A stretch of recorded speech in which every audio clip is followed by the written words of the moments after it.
Good morning, good afternoon, everyone. My name is Tom Wright. I'm Director of the Center on the United States and Europe here at the Brookings Institution. We are delighted this afternoon to be joined by taoiseach Micheál Martin for an event called Shaping Ireland's Future at Home and Abroad, which is part of our Bacan Leaders Forum.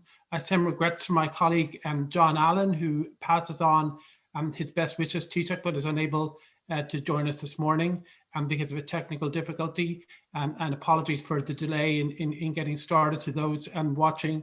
But today we are looking forward to a conversation in advance of St. Patrick's Day, taoiseach, as part of your virtual visit to the United States. And we certainly hope that next year we can resume these visits in person, and we look forward to hosting you at Brookings next year for an event and for a conversation after hopefully the pandemic has ended. Taoiseach Martin has dedicated 20 years of service in Ireland, including as Minister of Health in a number of senior positions. And for the last year, he has led a historic three-party coalition in Ireland dealing with significant challenges resulting from the pandemic, from Brexit, continued tensions in Northern Ireland and the challenges of reconciliation there, and of course the future of the European Union. We are gathered here this morning at a time when we have a new administration in the United States.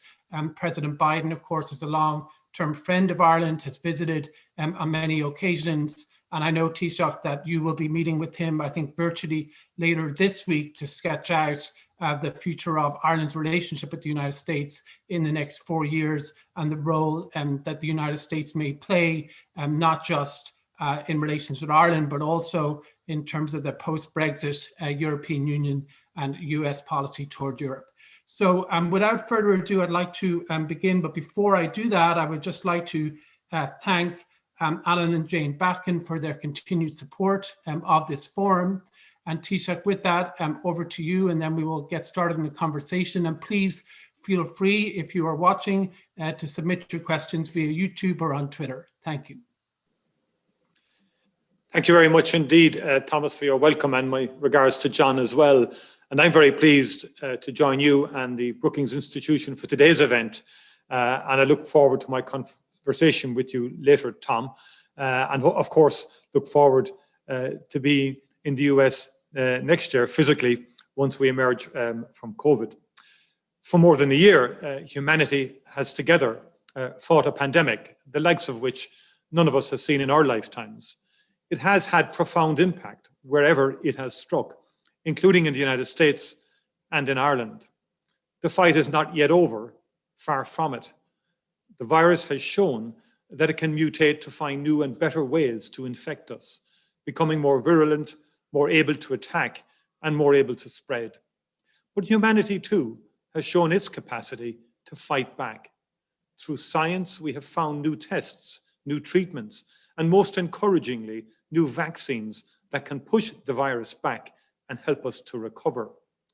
It will take time for all of the lessons of the past year to become clearer, but one is already very obvious to me.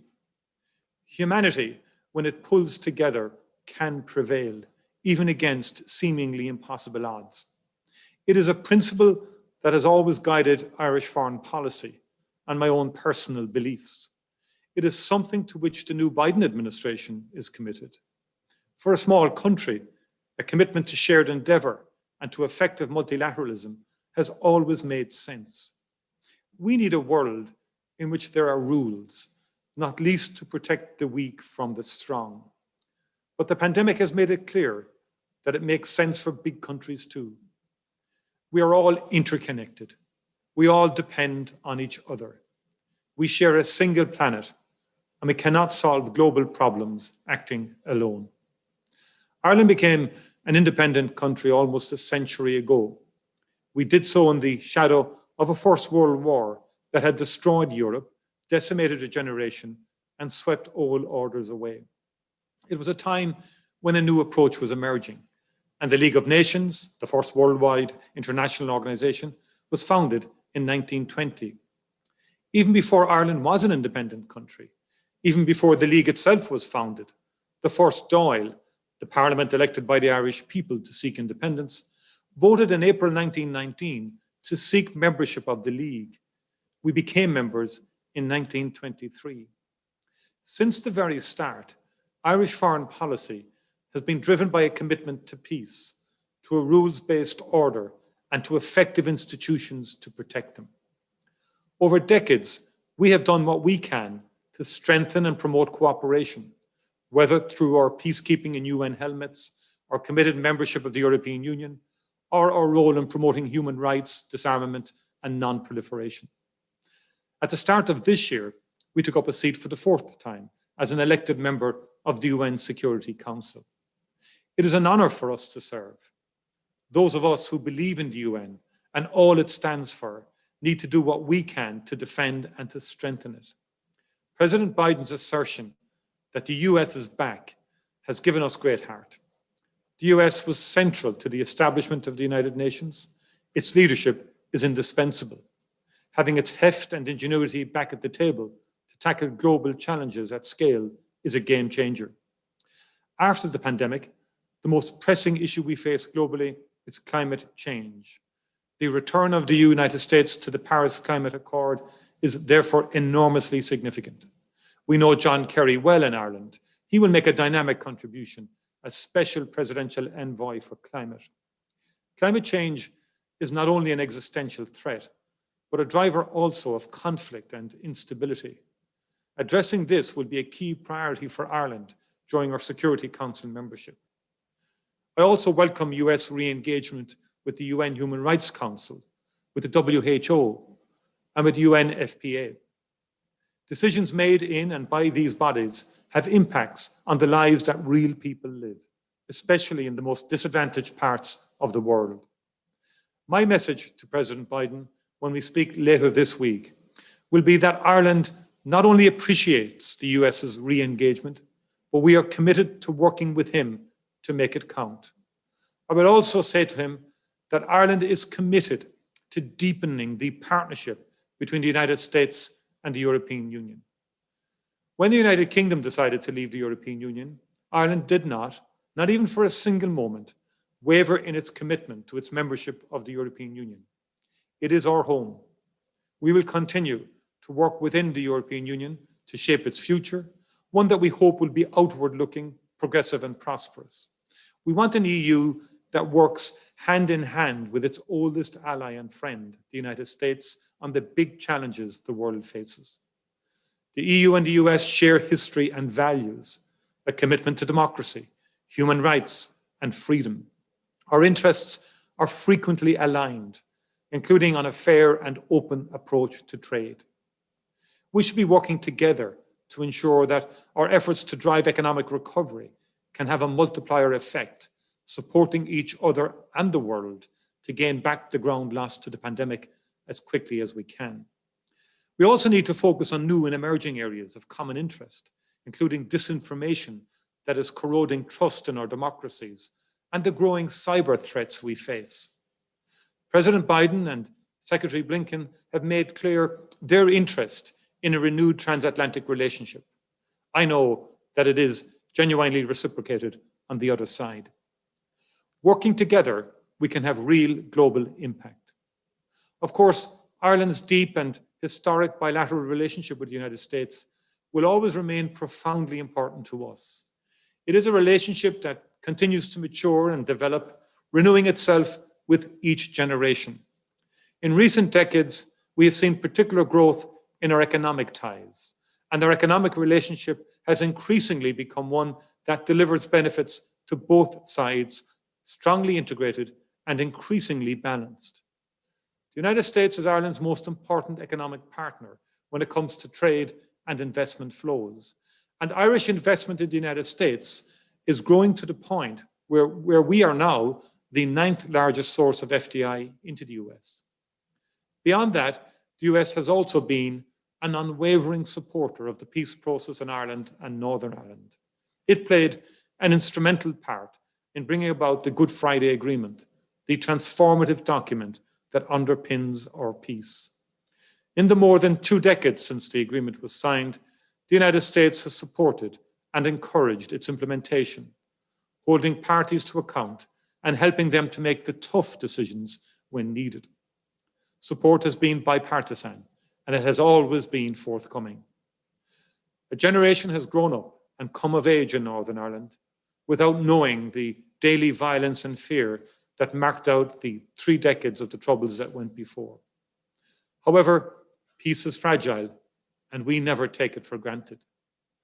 The decision of the United Kingdom to leave the European Union created a whole new category of challenges that we've had to deal with in recent years. Our shared membership of the European Union had helped to create the context in which the Good Friday Agreement was secured. Changing that context removes an important problem. We worked hard to minimise and to mitigate its worst impacts, not least the risk of the return of a hard border to the island of Ireland. In this, we had strong backing from our partners in the European Union, but also critically from our friends in the United States. As a result, the withdrawal agreement between the EU and the UK includes a special protocol on Ireland and Northern Ireland to address the unique circumstances of the island. The protocol is specifically designed to protect the Good Friday Agreement and the achievements of the peace process. Crucially, it avoids a hard border on the island of Ireland. It is the only agreed and viable means available to do so. It also protects the all-island economy and Ireland's place in the single market. The protocol will help us to minimise and mitigate the worst impacts of Brexit, but it cannot completely remove them. The United Kingdom has decided to leave not only the European Union, but also its single market and customs union. And that means increased trade friction. What we are seeing now, the increased need for checks and controls, the form filling and bureaucracy, is a direct consequence of that choice.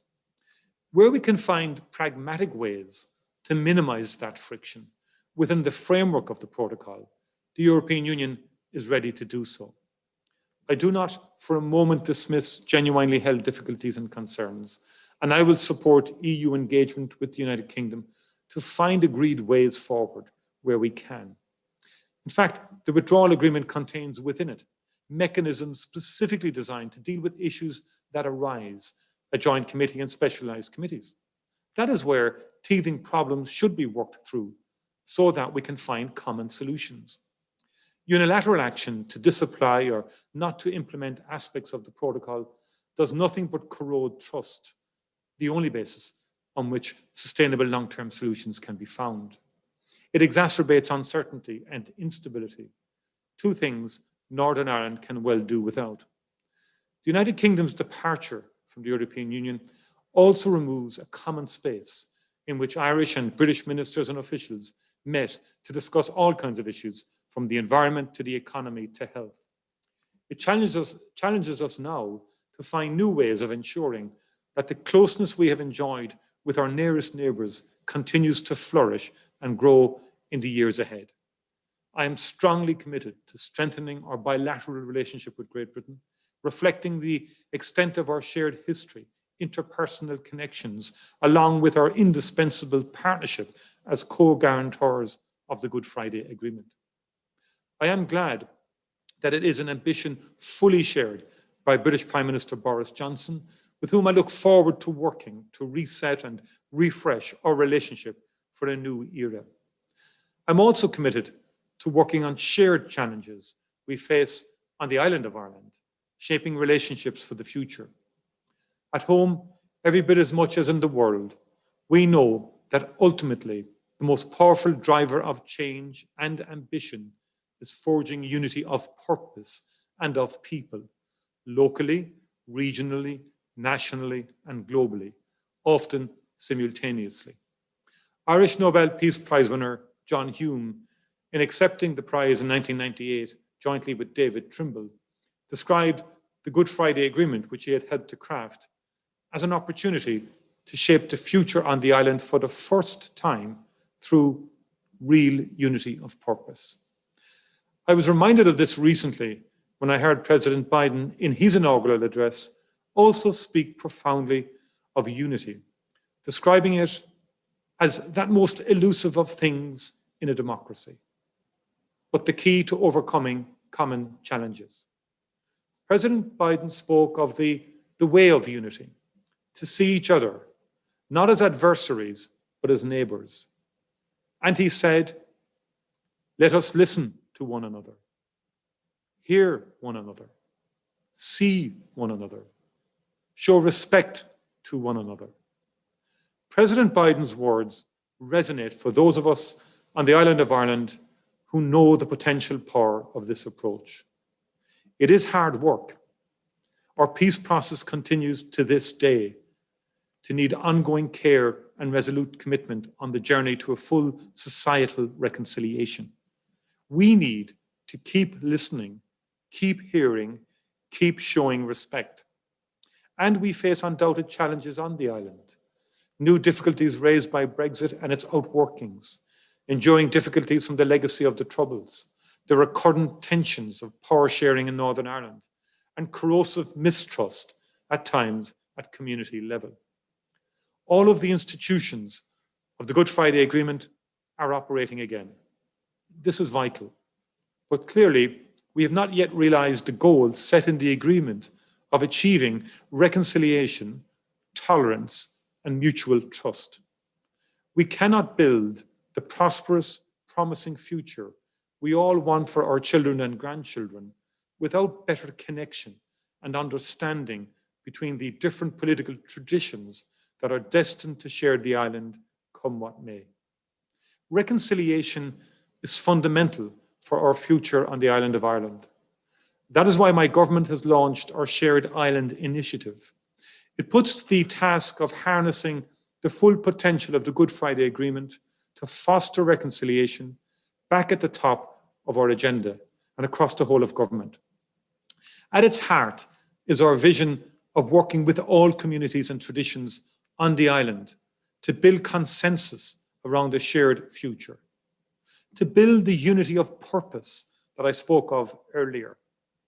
We want to work in ambitious partnership with the executive in Northern Ireland and with the British government to address the major challenges we face together on the island. These include economic and societal recovery from the pandemic, working through the consequences of Brexit, just transition to a carbon neutral future. We also want to fully take up the opportunities of our shared island by cooperating north and south to grow the all-island economy and deliver better public services for our people. And as part of the Shared Island Initiative, we are initiating a program of inclusive civic dialogue and commissioning research so that we support deeper reflection on our shared future.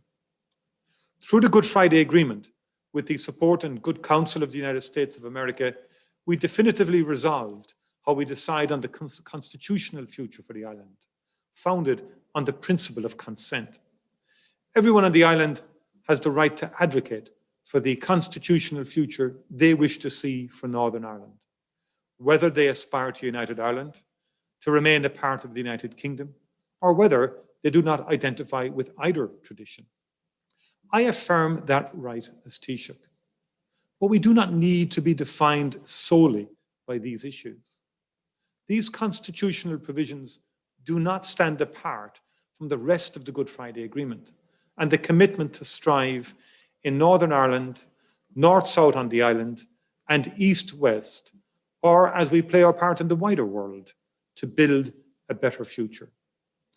I am sure that with the continuing vital support and engagement of our friends and partners in the United States, we will keep making progress. Thank you very much indeed. Taoiseach, thank you very much for those.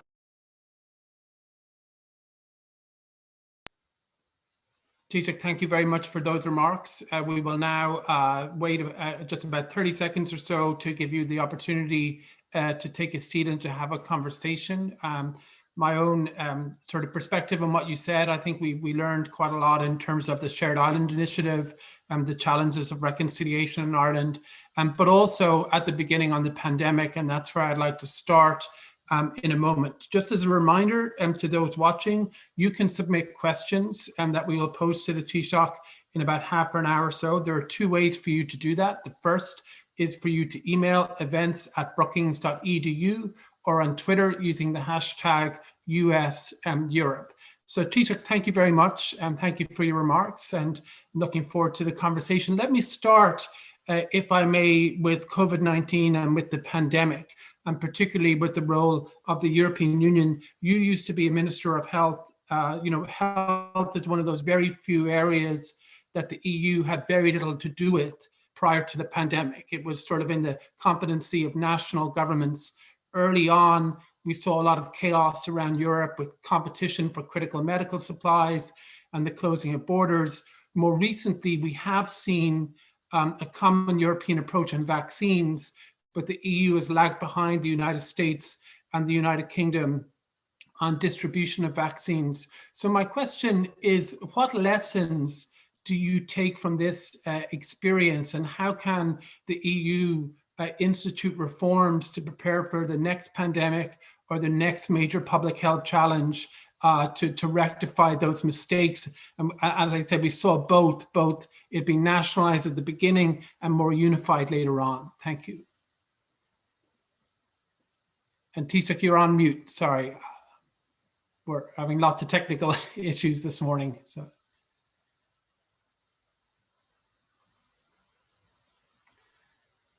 I think you're off mute now. So I'm okay now, Thomas. Yeah. Okay.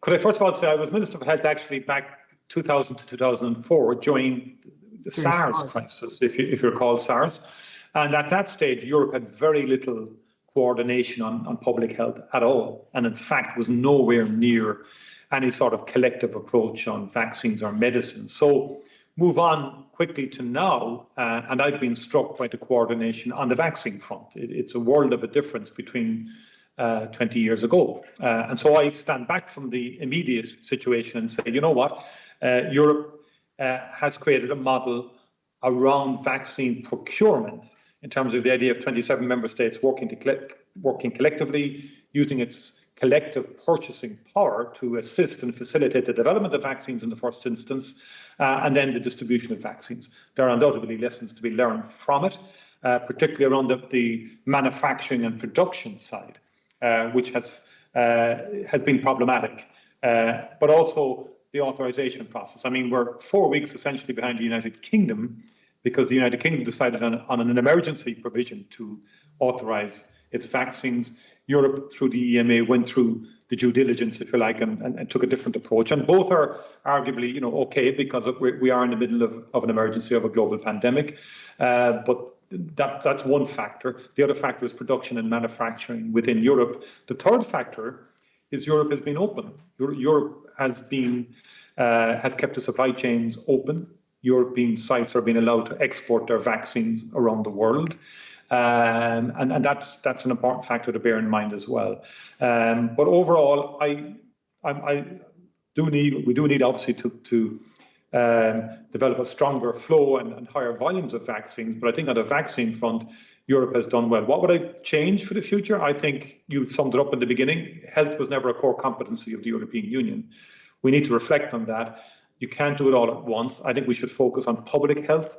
And I think we should develop a stronger core European competency in public health, not necessarily obviously running each member state's health service, but rather on key issues around public health so that there would be common research, a more streamlined authorization process around medicines and vaccines, and better coordination of public health officials across Europe. We need to get more efficient and put the best brains in Europe together on a more regular basis on issues that have a global dimension to them. Just looking back, and just one more question on this, the EU I think spent 2.7 billion on vaccines. The United States spent over 18 billion. The Commission doesn't have the power to raise money. It's not a government. It's sort of answerable to the member states. Should Europe have had its own sort of version of warp speed, where it basically threw all caution to the wind and went for it, including with the sort of funding and sort of breaking down of bureaucratic barriers? In short, yes. But again, the challenges in Europe. Europe is not like the United States in terms of structure. It's not a federal sort of state, to be frank. It's made up of 27 member states, and it takes a long time to get consensus. I can recall the July meeting where we made history by collectively agreeing a 1.9 trillion, 8 trillion euro recovery fund, using our collective strength to borrow on the markets. That was a first. That's in addition to the member states' own recovery funds. But that took, some hard meetings and some very tough discussions.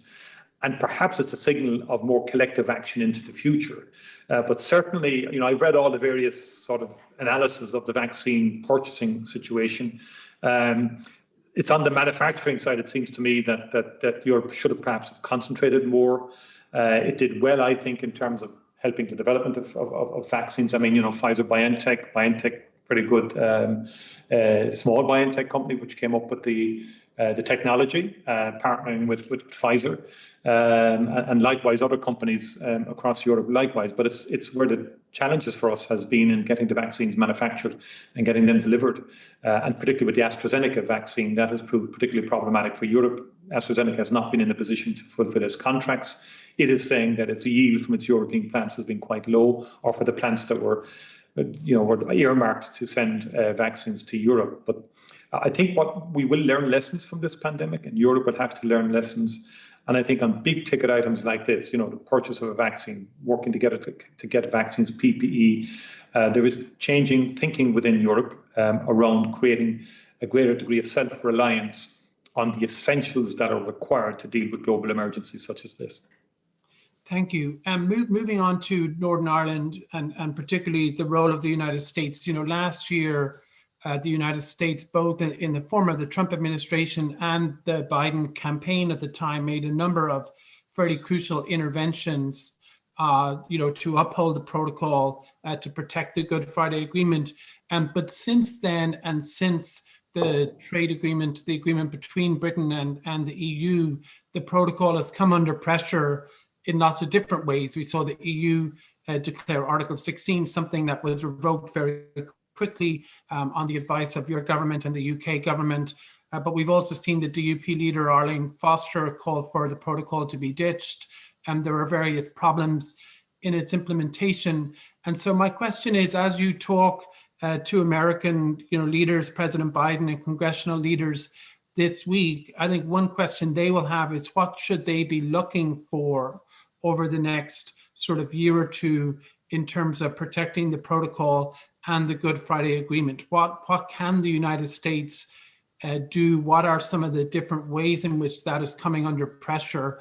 And what is your government, likely to do to try to ensure that this is a success, given some of the problems that have emerged over the last couple of months? Well, I think what we take from the election of President Biden, his inaugural address, and his whole approach to multilateralism. Already we can see a deep commitment to multilateralism, the support for the WHO and the Paris Accord. And multilateralism is about rules-based organizations, as I spoke about just earlier. And so I think it's important that the principles and values that underpin multilateralism continue to be articulated, if I may say so, by the President and by the new administration. And the read across to Brexit there is, it's an international agreement arrived at between the European Union and the United Kingdom. We are members of the European Union in Ireland. I think as part of that thrust towards multilateralism, the importance of adhering to international agreements can't be understated. And the avoidance of unilateral approaches to those agreements is one that should be encouraged to, encouraging people to avoid taking unilateral approaches to the agreements. And I think that's where the United States can play a constructive role, because I believe passionately that the transatlantic relationship between the US and Europe is a very important one, but also between the US and the United Kingdom. We all three share basic values in terms of freedom of speech, parliamentary democracies, and that we should all work consistently together to nurture those values, that which we have in common, and avoid the type of friction that can occur through unilateralism. And that's one key message that I will be saying. I think also to the Friends of Ireland and to the Speaker, to the President, the consistent and continuing support for peace in Ireland is important.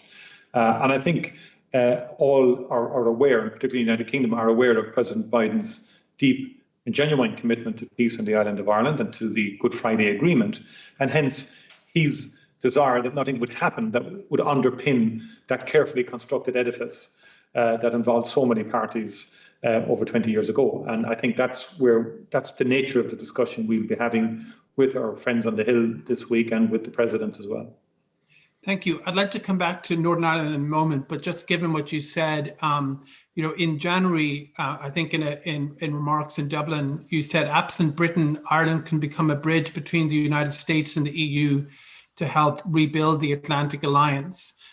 So I'd love your sort of thoughts on that, just elaborating. But also, do you think the US has a role in building a bridge between the EU and UK? And some of our audience members have sort of asked the question, are you worried about the deteriorating, relations between the EU and UK? It certainly feels like there hasn't been sort of a reset after the agreement a couple of months ago between the EU and UK. So how worried are you about that? And how does Ireland sort of fit in that triangle between the EU, the UK, and the United States? Well, on the first part, in terms of the bridge dimension, I think on the evolution of economic and trade policy, I think we can be. You referenced earlier the impact of the pandemic on how self-reliant or how cohesive is the European Union, and some of the debate within Europe now is moving towards a concept called strategic autonomy, which could have certain protectionist elements to it, which we would not be in favour of in Ireland, to be frank. And therefore, I think we're very interested in a free trade global environment in the context of that multilateral approach. We're an open, small economy. And we have significant global investment in Ireland, US investment in Ireland, and we also invest significantly into the United States. Over 650 companies now create 110,000 jobs in the US. And so we welcome the recent meeting between President Biden and the President of the Commission, Ursula von der Leyen, for example, where they took an initial step in removing tariffs as a gesture, of a new start and resetting the relationship. And so we would like to be part of that conversation, both within Europe, by the way, and countering any protectionist urges within Europe, and also fair play for all companies and global companies as well, because I think that works best and certainly works best for the global situation and for small countries like Ireland. I do believe that the relationship with the European Union, United Kingdom, will take time to evolve. And there's a political dimension to this. And there always has been a political dimension to this, because domestic politics in Britain, there's been one narrative that has been anti-EU almost from the time that Britain joined the European Union. And it has at different times paid dividends to those who have, if you like, engaged in EU bashing for the sake of appealing to the domestic electoral base. And I think that still is a feature in British politics to date. And I think that we need to move beyond that now. And I think the US can play a very constructive role, because the US and the United Kingdom have a strong relationship, but that relationship needs to be, nurtured towards having a sustainable, constructive, long-term, sensible relationship with the European Union. And I've no doubt the US will press upon the UK the logic of that. That's what I would like to see. I don't see the kind of sort of petty disputes that are emerging quite at the moment, is how I would describe some of this in terms of what's going on. So it might be playing well in short-termism in terms of domestic politics, but it doesn't really, in my view, add to the meat of what should be going on, which is creating proper alignment between the EU and the UK. It makes sense. I mean, we're all now experiencing some of the friction in terms of trade, not just in the context of the North, but just generally. And there are many British companies going through a lot of difficulties right now in terms of exporting to Europe, in terms of all the form filling, in terms of all the customs clearance. And that will continue to manifest itself. And there will be a need for continuing constructive engagement between EU authorities and the United Kingdom to iron out a lot of these issues over time. And that can only happen where there's trust between both sides in terms of adherence to agreements and proper respectful engagement. And I think the US can play a constructive role in nudging both the EU and the UK in that direction. And it takes both sides to engage. Within the European Union, there also has to be a readiness to look at the big picture and look at the overall global geopolitical situation. And if you look at it from a geopolitical perspective, it makes no sense for UK and the EU to be having petty disputes about issues that could easily be resolved with a bit of imagination and common sense. And likewise, the US, Europe, and the UK need to be aligned. You mentioned, Taoiseach, about Ireland being a small open economy that benefits from trade with the US, but the US also benefiting from trade with Ireland. The Biden administration has made it fairly clear that it doesn't intend to return to a period of support for unfettered globalization. The president and his top team speak about foreign policy for the middle class. There's a recognition, I think, that the TTIP, the transatlantic free trade negotiations, are unlikely to be revived. So what do you think a sort of a transatlantic economic agenda that fits within that foreign policy for middle class framework maybe takes on board some of the concerns about unfettered globalization? What do you think that could look like, and what are the implications, for Ireland, given Ireland's sort of, economic model and openness? Well, everything in life is about balance, and I don't accept that. The globalization was an area we've been going through. It's a bit of retrenchment at the moment, but that can re-emerge again. Technology changed the world. It flattened the world, to use Tom Friedman's approach. But so there are some things that, in my view, are irreversible too, particularly on the services side. So I would move towards a more open approach and less, obviously, towards a protectionist approach. I mean, today we all woke up to the news of Stripe. Two young lads from Limerick, maybe Tipperary in Ireland. I think the largest company ever to emerge in Silicon Valley, the most valuable, now I think worth $90 billion US. That's Irish brains. I remember when they won the Young Scientist competition, the competition we run in Ireland, the Young Scientist competition, they run that as leaving certificate students, high school students, and then they went to the US, to Silicon Valley. And of course, you have that great culture in Silicon Valley, which is about entrepreneurship, creativity. And these two young guys together have created an online payment system that's so global, so strong, has attracted so much interest. That, to me, is what it's about. It's about sharing creativity, sharing a value around genuine entrepreneurship, allowing people to flourish with their brains and with their creativity, and not putting barriers in their way. We had a very good success story today as well, in terms of the Oscar nominations and so on like that, in the animation field. And that's the future. We believe in the global world, companies bring solutions to the problems of humankind. What Ireland is offering, and I think what the world has to say, is we have to allow space for companies, no matter where they come from, to bring ideas to the market that solve problems. Like those two, I think, Turkish migrants to Germany created the mRNA technology that is, behind the Pfizer-BioNTech.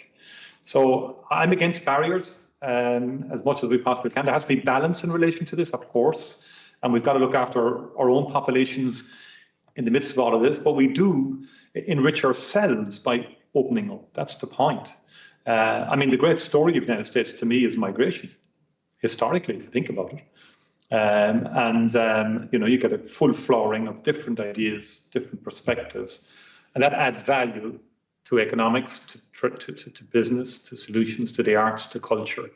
Maybe I wandered a bit there, but that's kind of where I see it. So I'm not saying goodbye to the open trade approach just yet. And I think we will argue for it. And, we have many multinational companies in Ireland, many American companies in Ireland. And I remember as an enterprise minister meeting those companies. The first thing they would say to me is the Irish workforce in Galway or in Cork or in Dublin have added value to our company. We're a global company with an integrated supply chain. And we need brains, and we need good research, and we need good innovation. And your people in Ireland are adding value to our global output and to our global proposition. I think that's the approach that I will be arguing for, and I think that we need to continue to keep an eye on. Thank you. Just returning to Northern Ireland, we asked our audience for questions. I would say by far the most common question, well over 60 or 70% of questions are all a variant on the following, which is a referendum on Irish unification becoming a serious topic on the Irish and European agenda post-Brexit. I know you spoke a lot in your remarks about reconciliation and the shared island initiative. So I was wondering if you could, in addition to answering that, sort of talk a little bit about some of the real sort of thorny problems of reconciliation that would need to sort of precede or accompany any sort of major, constitutional change. But obviously, given everything that's happening, not just with Ireland, but also with Scotland in a very different way, it seems like there's more flux, after Brexit, maybe than there was before. Yeah, well, as you picked up from my earlier remarks, I'm very focused on reconciliation, on fully utilising the Good Friday Agreement. My regret in relation to the Good Friday Agreement so far is that its institutions haven't been fully utilised. And we've had too many stops. The executive has been collapsed for the previous 3 years. I welcome its restoration last year. But there has been too much of that. And I think we need real reconciliation between the two traditions working together with purpose. I think the North is changing. I think there's a centre ground emerging in Northern Ireland. I think Brexit does create a new dynamic. Of that there is no doubt. I think the earlier talks of a border poll in the immediacy of Brexit was a mistake, and I think is divisive and puts people back into trenches literally too early. And my view is that I want to develop a shared dialogue in terms of how we share the island of Ireland into the future, irrespective of one's constitutional preferences, as I said earlier. I think the genius of the Good Friday Agreement was it meant that we didn't have to have every discussion every single day about the constitutional position, but rather we could work on a lot more in terms of the North-South agenda, in terms of the agenda between two communities in the North, and between the East-West agenda. And so in terms of the Shared Island Initiative, I have secured a €500 million fund to fund projects, cross-border projects, both on the environmental front, such as the greenways, such as the development of the Ulster Canal, All-Island Research Hub that we're going to fund from that, to get the universities and the institutes on the island collaborating on research on mutual issues of value to the entire island, be it cybersecurity, be it climate, be it energy, for example. And I want to give them a lot more heft to the North-South agenda. And I want a real unity of purpose and people working together on the island, irrespective of their constitutional preferences. That's where the focus for me is, and there will not be a referendum during the lifetime of this government, and it's not particularly strong on the European Union agenda in terms of the constitutional question. But what Europe will do, it will support very strongly efforts towards fulfilling the full potential of the Good Friday Agreement. And to that end, Europe contributed peace money again this year in that multi-annual framework. And even though it's 120 million, because of all the governments having to match it, we're now close to £1 billion on the Peace and Reconciliation Fund for Northern Ireland for the next number of years. So we have a strong platform now to put flesh on the bone, really, of people-to-people relationships. I'm very taken by the late Shane Mallon's approach, when he speaks of his neighbours in Southern Ireland from the Protestant Unionist tradition, who he said had been around his place for about 400 years. And he says at the end of his book, it's about time we learn to share this patch of ground together. That's the kind of spirit that really infuses, that gets me going. And I think we have a bit of a distance to go yet to achieve that. The other dimension I'd quickly add is, I think we didn't maximise the Good Friday Agreement enough to develop investment programmes around disadvantage in Northern Ireland, and particular communities where there is significant early school leaving, particularly in certain loyalist communities and some nationalist communities. that to me is what politics is really about, giving every young person on this island an opportunity to gain an education, not just to finish at 14 or 15 or 16, to have an opportunity to go on to an apprenticeship, to go on to further education, to go on to third level education. And I would like both governments, the British and Irish government and the Northern Ireland Executive, to concentrate on that issue with a comprehensive programme to deal with educational disadvantage in the North once and for all, that would make its own contribution, I think, over the medium term in improving relations all around. Thank you. Taoiseach, there's a UN flag behind you, in addition to the Irish, European and US flag. And of course, Ireland just recently started as a 2-year member of the UN Security Council. You know, the last time Ireland was on the Security Council, I think, was in 2000, 2002, or around that sort of period. And since then, of course, the world has changed pretty fundamentally. And it looks like to a lot of observers that US-China rivalry is really sort of setting the stage for world politics more generally, which has big implications for the efficiency and effectiveness of the UN Security Council. President Biden has spoken about closer relations with democracies. He's sort of pitted democracy as a model against autocracy and said democracies need to be conscious of this authoritarian challenge. Could you just reflect on that a little bit? I mean, does Ireland sort of share in that diagnosis, and how do you see you know, your role in the UN Security Council with this sort of US-China rivalry underway? I would agree very much with President Biden's views, and this is something that I'm passionate about myself. I think democracies have to work together. I think we have to work with our societies, particularly with our younger people, in terms of inculcating the values of democracy, of freedom of speech, of ideas. I worry about the growth of authoritarianism. We see that even within the European continent, even within the European Union.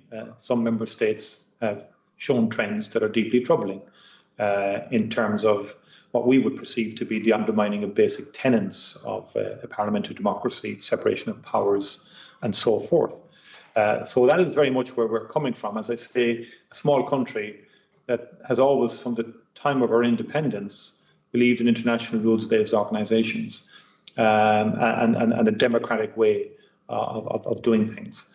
And so on the UN Security Council, that will be a theme. But also we see climate security as a key agenda for us. We believe now that the climate issue will increasingly potentially become a source of instability and insecurity across the world and conflict. And I think it has an added dimension to it now, which basically means that there has to be more urgent attention to the issues of climate. And the government I lead, for example, will be passing very significant legislation that will mark a milestone in terms of Ireland's approach to climate and in moving in a new direction on climate. And we intend to do that in partnership with our European Union colleagues. But that growth in authoritarianism, and it's linked to certain social media platforms or the manipulation of social media, is something that we need to address. It's something that I'm also concerned about because what is happening on many social media platforms and commentary on politics is a growing intolerance of other perspectives and a damning of a person for having a particular viewpoint, which I think is a very worrying trend, and it just undermines the whole idea of encouraging people to speak their minds, and that's a worry. Thank you. Taoiseach, you mentioned climate change, and that was actually my last sort of question was going to be on climate change. But we have COP26 coming up in Glasgow later this year. The EU Commission has proposed, I think, a reduction, a further sort of target for reductions, I think, of 55%. It's currently, I think, around 40%. Right. Is that the type of target that Ireland would embrace, and how do you see sort of the EU both sort of working together on Glasgow, but also with the rest of the world? Like, what are your sort of hopes and concerns about how this is going to unfold?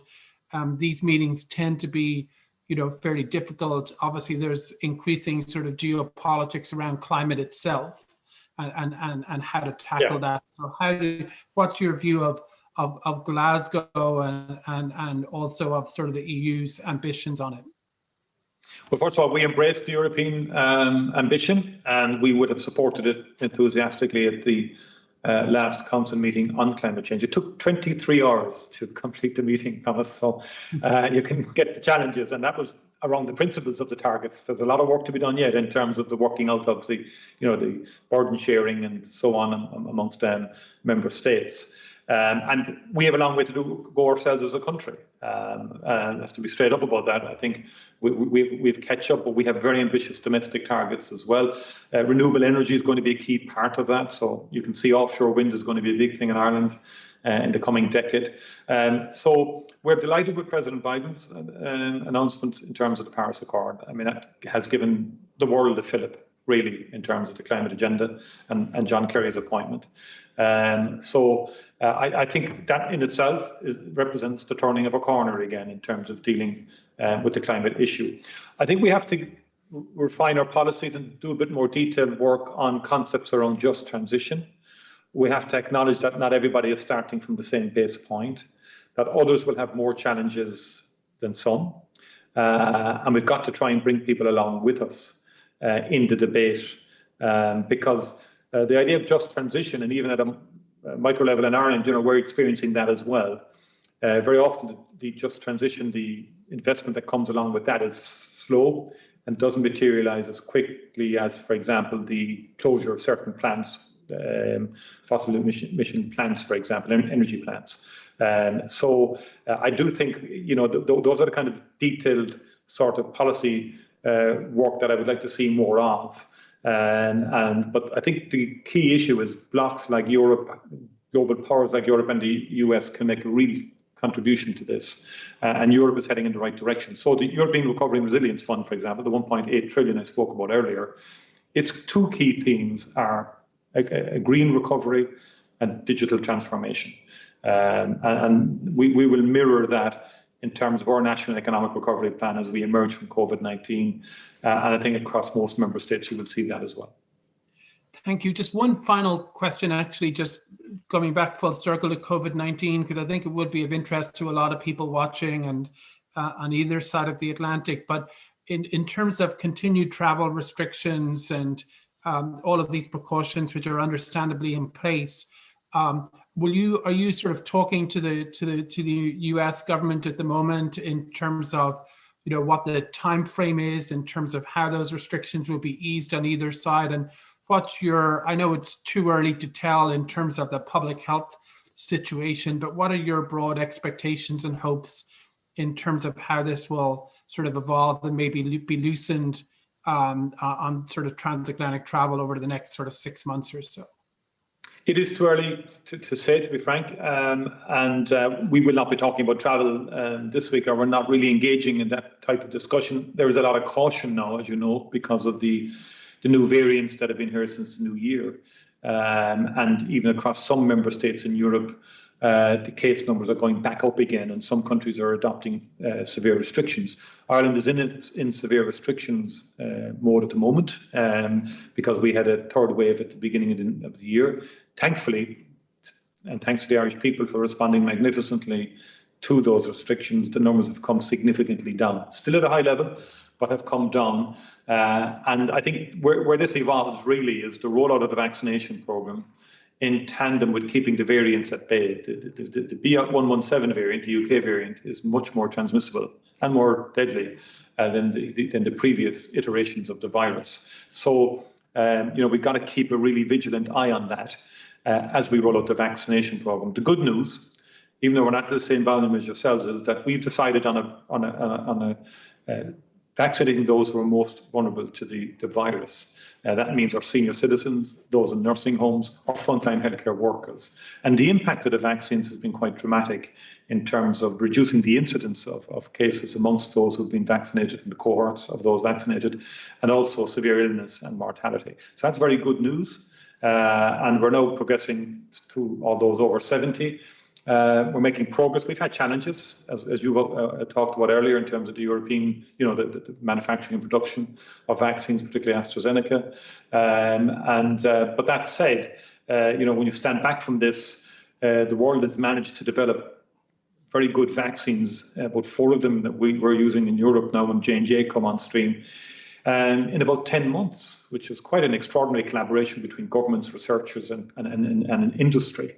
And when you stand back from it, compared to what would have happened 10 years ago, it's remarkable. It's a great victory of science. So I think we will get there. Everybody's impatient. Everybody wants the vaccines now, and that's perfectly understandable. But until we get into an even keel over the next while, I think it's probably too early yet to be talking about travel. But obviously, these issues come on the agenda at some stage. Taoiseach, thank you so much. Thank you for participating in our Backend Leadership Forum.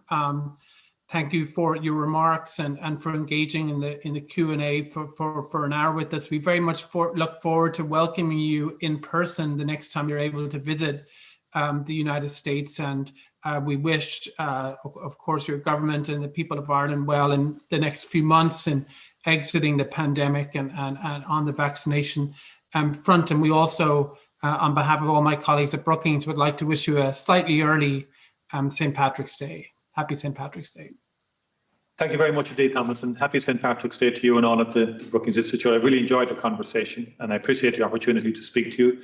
And I do hope we can get across soon to the United States once we emerge from this pandemic. Thank you very much indeed for all you do.